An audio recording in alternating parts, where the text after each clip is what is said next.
Kemudian yang terakhir adalah makanul bay', tempat jual beli. Dimanapun tempat jual beli dibolehkan kecuali satu tempat yang berdasarkan hadis dari Abu Daud bahwa Rasulullah SAW naha 'anil syira'i wal bai'i fil masjid. Rasulullah SAW melarang jual beli di masjid. Ya, jual beli di masjid. Mana batasan masjid? Nah, itu yang jadi pertanyaan. Yang batasan masjid adalah tanah wakaf yang disediakan untuk masjid. Walaupun tanah itu adalah parkiran. Syarat pertama adalah wakaf. Tapi bila masjidnya bukan tanah wakaf, tidak termasuk masjid. Meskipun di halaman. Meskipun di halaman, meskipun di depan teras masjid. Tapi tanahnya bukan wakaf, boleh. Karena ini bukan masjid dalam definisi syar'i. Ya, seperti umpamanya masjid di gedung pertokoan. Itu kan masjidnya numpang ke tanah toko. Berarti hukum asalnya toko bukan masjid. Kalau fasos itu. Kalau fasos itu kan milik Pemda, bukan milik wakaf. Jadi boleh itu. Itu boleh jual beli di situ. Ya. Kenapa? Karena firman Allah Subhanahu wa taala dapat difasirkan, "Wannal masajida lillah, fala tad'u ma'allahi ahada." Sesungguhnya masjid itu milik Allah. Kalau dia fasos, milik Pemda, bukan milik Allah. Kalau dalam gedung pasar milik pemilik gedung, manajemen, bukan milik Allah. Maka persyaratannya adalah itu, wannal masajida lillah. Tapi dalamnya tetap nggak boleh, Ustaz. Di dalamnya dia bukan masjid dia sekarang. Di dalamnya asal tidak terganggu orang sholat, enggak ada masalah. Oh, masalah. Maka dengan demikian, kalau di masjid-masjid seperti ini, Anda transaksi via WA atau via apa, ada orang beli barang, lalu Anda klik, silahkan. Boleh gitu. Boleh. Kalau dalam masjid yang masjid Allah, tidak boleh.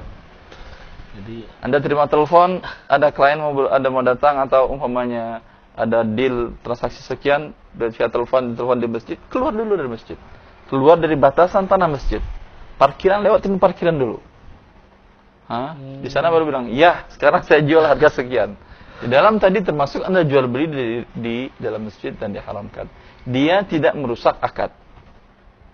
akadnya tetap sah. Tetap sah. Kan tetapi hukumnya haram. Sama juga dengan jual beli pada waktu yang dilarang tadi. Akadnya tetap sah, tapi jual belinya haram karena ini dalam masalah usul fikih para ulama menjelaskan bila larangan tidak kepada zatnya, kan bukan zat jual belinya, berbeda dengan syarat jual beli yang telah kita jelaskan sebelumnya. Ya, ini bukan pada zatnya. Karena itu kita akhirkan pembahasannya dalam syurutul fil bay' karena dia syarat yang tidak merusak akadnya. Ya, hanya berdosa melanggar larangan Rasulullah sallallahu alaihi wasallam. Ini penting untuk diingatkan kaum muslimin.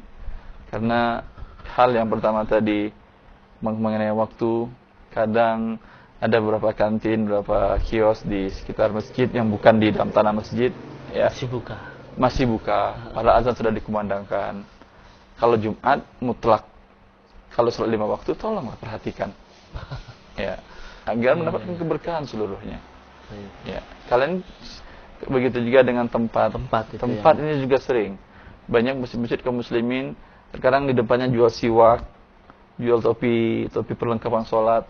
Tidak boleh. Di terasnya sekarang ada seperti itu, jual apa, sorban segala macam sajadah, haram ini ya. Karena Rasulullah SAW melarang.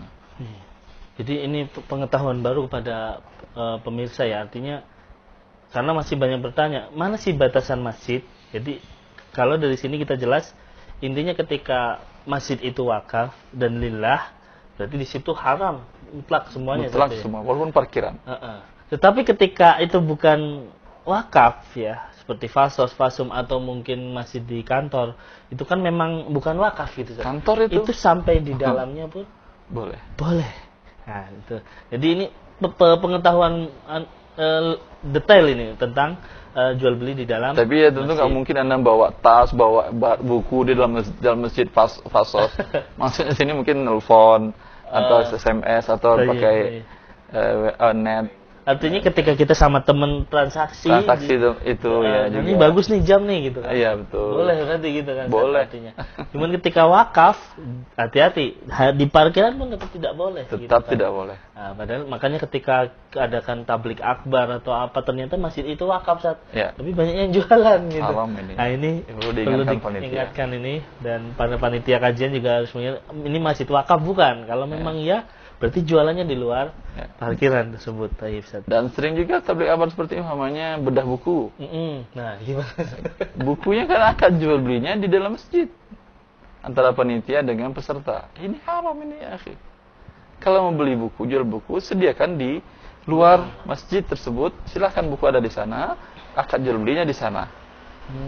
Untuk masjid yang milik Allah, yang wakaf tadi. Kan karena wakaf adalah tanahnya tersebut habsul asli wa tasbilul manfaah, di mana asalnya ditahan diniatkan untuk Allah, menjadi milik Allah. Tidak satu pun boleh memiliki. Yang mewakafkan pun sudah hilang kepemilikannya. Soalnya saya wakafkan tanah ini untuk masjid. Pada saat dia mengatakan demikian, ya tidak ada hak dia menguasai masjid ini, mengunci masjid segala macam, tidak ada hak dia lagi. Karena ini sekarang milik Allah, bukan milik dia. Seenaknya dia mengunci. Haram bagi dia. Bahkan minta dikuburkan di situ. Gimana? Haram. Ini bukan tanah dia. Masya Allah. Ini... Karena sudah keluar kepemilikannya. Bila diambil, ngambil hak Allah. Dan ini lebih berbahaya. Kalau hak manusia Anda ambil, mungkin sama manusia ini hak Allah. Sudah Anda niatkan untuk Allah, habsul asli semua sudah. Selesai. Iya. Tapi Ustaz, perbincangan masih menarik. Sebenarnya banyak yang akan kita tanyakan, namun kita jeda dulu untuk iklan berikut ini.